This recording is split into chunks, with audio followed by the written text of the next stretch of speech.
Туркменистане в последнее воскресенье мая с размахом отмечается один из главных праздников – День ковра. Торжества начались с грандиозного концерта, собравшего под своим крылом любителей искусства и культуры. Но особое внимание привлекла выставка, открытая в Национальном музее ковра. Здесь были выставлены более 2000 экспонатов, включая ковры-гиганты, поражающие своими размерами. Один из таких ковров был внесен в Книгу рекордов Гиннесса. Его площадь достигает 301 квадратного метра, а вес составляет целых 1200 килограммов. Этот ковер – результат труда 40 мастериц в tечение 8 месяцев, является национальной гордостью. Bildiğiniz gibi Türkmen halıları dünyaca ün yapmış halılar. Özellikle yünden başlayıp halıya haline getirene kadar uzun bir süreç. Bunu genellikle Türkmenistan'daki kadınların yaptığını görüyoruz. Ve zahmet isteyen bir şey. Demin gördük.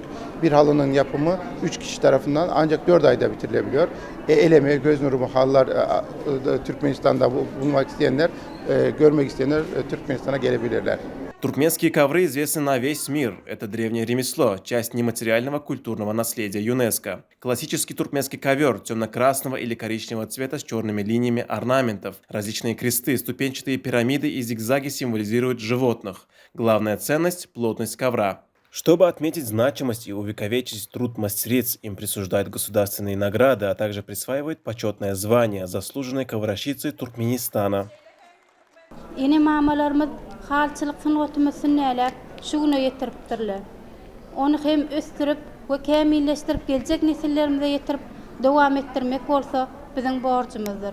Kahraman arkadaşımızın canlı rivayet ve aşın nefislik adlı kitapları bil halçıların yan kitabıdır.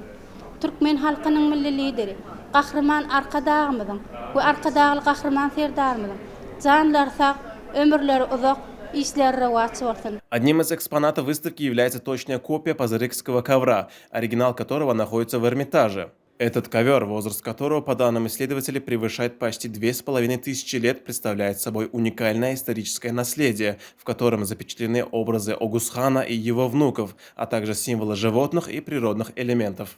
Ученые утверждают, что искусство ковроткачества в Туркменистане имеет глубокие и древние корни, превосходящие аналогичные традиции соседних народов. Найденные археологами старинные инструменты коврощиц, датированные середины второго тысячелетия до нашей эры, свидетельствуют о древности этого искусства и его значимости для национальной культуры.